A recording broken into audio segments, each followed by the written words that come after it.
Hi, it's Fias Tarot. Hello, Sagittarius placements. This is your mid-October general and the current person on your mind reading. So again, kung may tanong pagdating sa private reading, just message me sa akin pong FB page for more info. Ganun rin po pagdating sa mga charms, okay? And yeah, meron din tayong protection from evil eye and for cleansing, meron din tayo, okay? So, yes, let's start the reading for you, Sagittarius. Okay, again, don't forget to like, share, and subscribe. So, what's for you, Sag? This mid-October, King of Cups. I'm hearing availability. Availability. Okay, this, oh yeah, the Seven of Swords in reversed.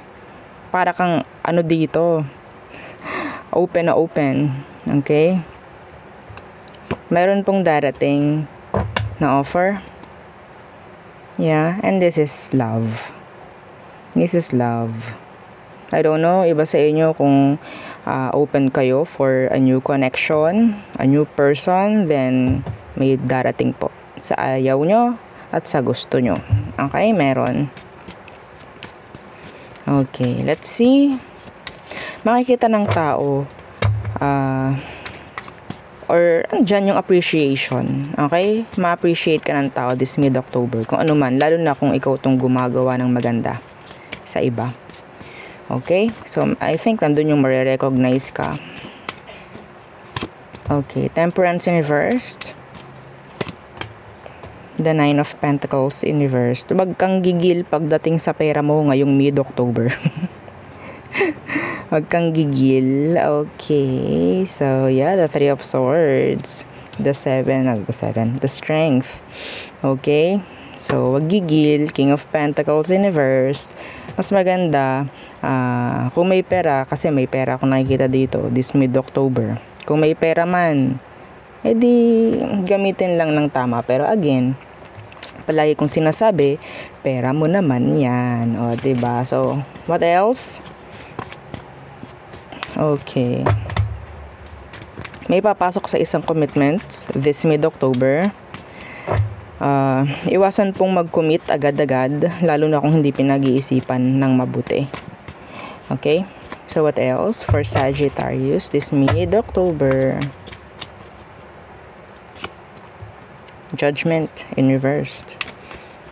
And Page of Cups in reversed. May mga mapapalitan sa mga kagustuhan ng iba sa inyo.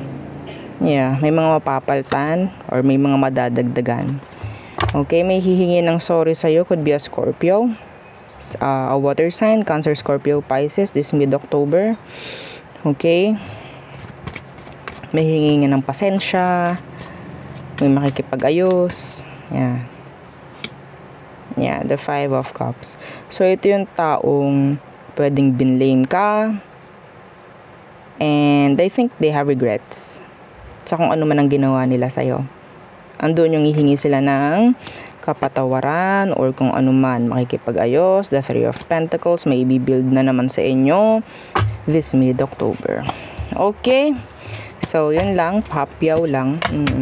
And, yeah. Let's go sa the current person. The current person ng mga Sagittarius. The current person. So, sino to? Sag. Who is this? The Seven of Cups in reversed. Your ex. Your ex. Pabalik-balik kayong dalawa nito. On, off, in, out, in, out. Yeah, the Page of Wands. Nakikipagbalikan na ex. Okay? Specific. Nakikipagbalikan na ex ito. Okay. So, anong kailangan mong malaman? Anong kailangan mong malaman? Pinaka-importante na kailangan mong malaman dito sa taong nakikipagbalikan sa'yo. Okay. Ooh, the Six of Wands in reversed. The King of Cups. Hindi sila open emotionally. Okay? This is dala po ng selfishness. Ayaw nito na parang makakaramdam siya ng selos or kung ano man. Ayaw nito na mawawala ka. Okay? Pero kung sa tingin mo, kailangan mo nang ialis tong taong to, do it. Yeah. See? The King of Wands in reverse. Some of you, pwedeng same gender kayo ng person. Alam mo, iba sa inyo na pwedeng ginagamit ka na ng taong to. Bumabalik lang every time they need you. Financially. Okay? Yeah, the Queen of Cups in reverse. Yung iba naman dito, pwedeng third party. Third party ang sitwasyon. Pwedeng hindi siya tinatanggap nung talagang partner niya, bumabalik lang sa'yo. Kasi nga, wala siyang masilungan. So, it's up to you. Yun ang kailangan mong malaman. Pinaka-importante.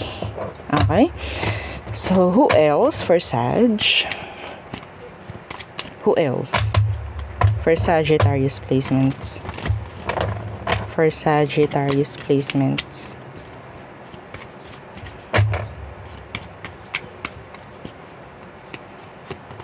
The Ten of Wands. So, burden na ibinibigay sa'yo ng taong to. Okay, too many. What's with this Ten of Wands? The Five of Swords in reverse. Mahirap na itong patawarin, I think. Nahihirapan ka ng patawarin, nahihirapan ka ng makipag-ayos sa kanya, or yeah, meron kayong dapat i-fix ng taong to. The Four of Wands. Pwedeng magkarelasyon pa kayo, yung iba sa inyo. Nandyan yung mga issue na kailangan na talagang maayos, pero I don't know kung naayos. Okay? Yung iba sa inyo, pwedeng ikaw tong nahihirapan. Ikaw tong nahihirapan na maging okay yung situation nyo. Nahihirapan ka na. Okay, so let's see anong kailangan mong malaman dito sa kanya. The Page of Pentacles in reverse. Yes. So, yung situation itself, sabihin natin nagbibigay sa'yo ng delays. Yeah, the Knight of Cups. Maging open ka na for other energies. Okay? Maging open ka na for other energies. So, meron ditong Four of Cups. Huwag ka nang masyadong manghihinayang. Huwag kang manghihinayang kasi nakikita ko sa inyo, sa iba. Ang haba na po kasi ng pinagsamahan namin eh. Mga ganto, ganyan. Mga mahabang storya. Ayun yung isang nakikita kong delays. Pagdating sa iba sa inyo. Okay? Pagdating sa sarili mo. Yun kasi yung parang ginagawang dahilan para hindi alisan, hindi layuan, hindi tapusin ang connection. Mahirap na to, Ten of Wands, sobrang bigat na nito. Pero pinipili nyo maging okay. So, the person is inconsistent. Kailangan yung malaman yun. Inconsistent. Nakikipagrelasyon kayo sa Page at sa Knight. They're not a king or a queen or the emperor or the empress. Don't settle for less, Sag. Okay? So, who else? Who else for Sagittarius placements? Who else? Pasensya na po ha sa mga naririnig nyo na mga nagsasalita. Yes, may mga tao kasi ngayon sa house. So, Sagittarius placements. Who is this? Okay, the Fool could be an artist. The Hanged Man. This person, sabihin nating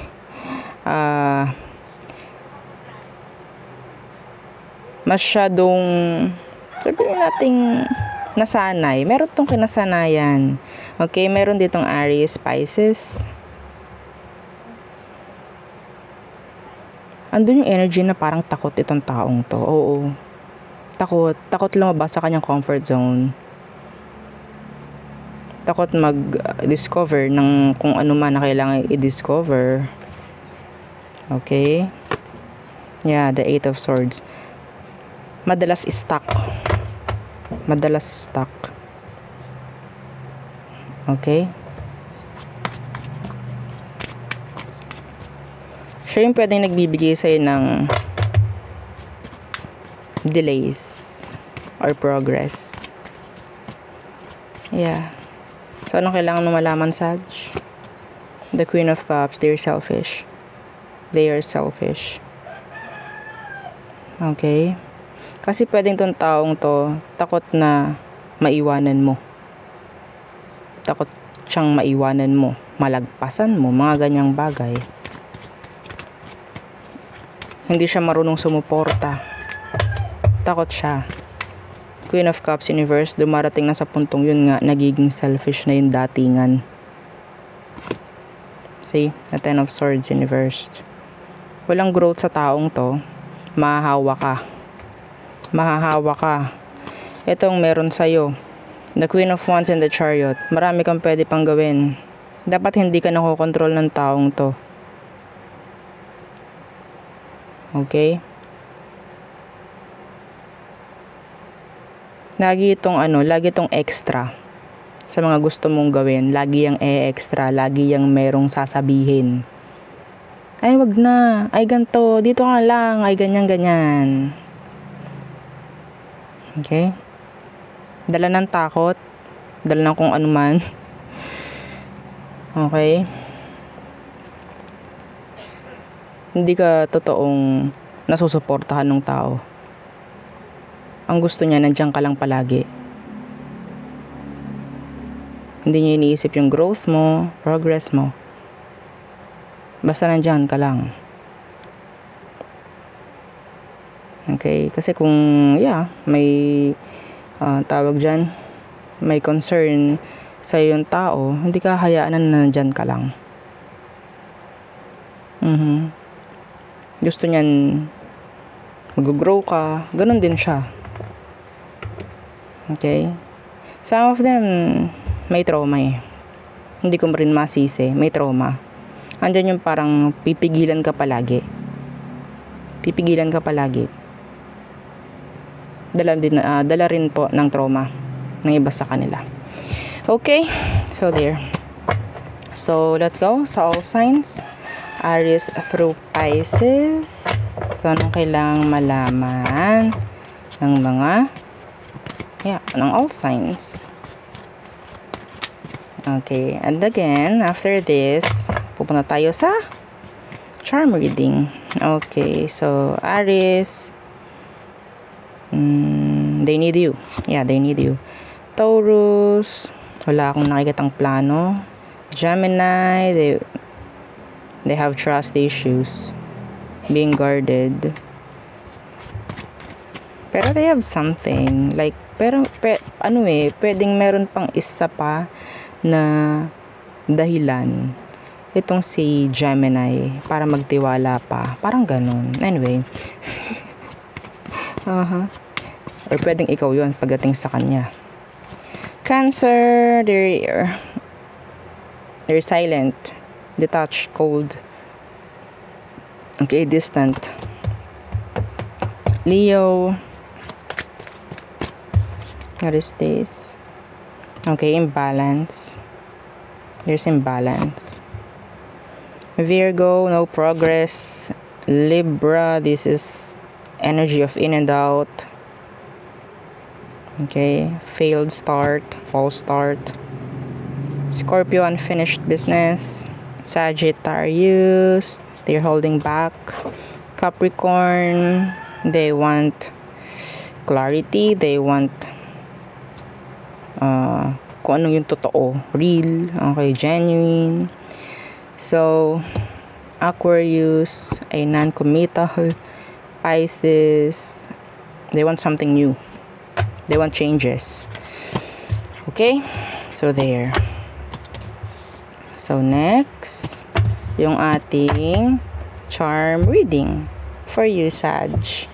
Charm reading. So kung naka-resonate ka doon sa ating mga reading, okay, doon sa reading kanina, then pagpapatibay o lang ito na para sa'yo kung makaka-connect ka sa kung ano man ang pwede nating makuha dito. For Sagittarius,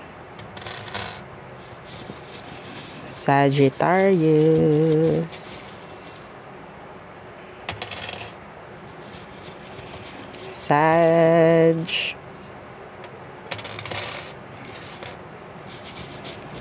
Sagittarius.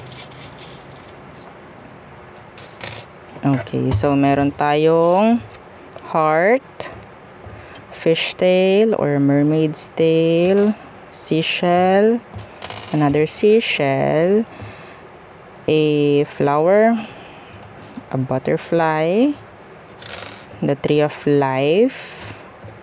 Okay, meron ditong nakalagay lovely. Oh my gosh, lovely. Pwedeng name mo ay lovely. Yan, a heart. And a key, a cloud. Parang ano, cotton candy. So, and a plane, an airplane. Some of you loves to travel maybe. Okay? Pwedeng ikaw is nagtatrabaho sa travels, airports, mga ganyan. Okay? So, meron tayo ditong dalawang zodiac sign, Capricorn. Capricorn and Cancer. Cancerian. And the letter V. So there, yun ang aking reading for you, Sagittarius placements. Again, please don't forget to like, share, and subscribe. And follow our FB page and yung ating isa pang YouTube channel na nasa description box below, yung ating love letter. Again, thank you. Goodbye.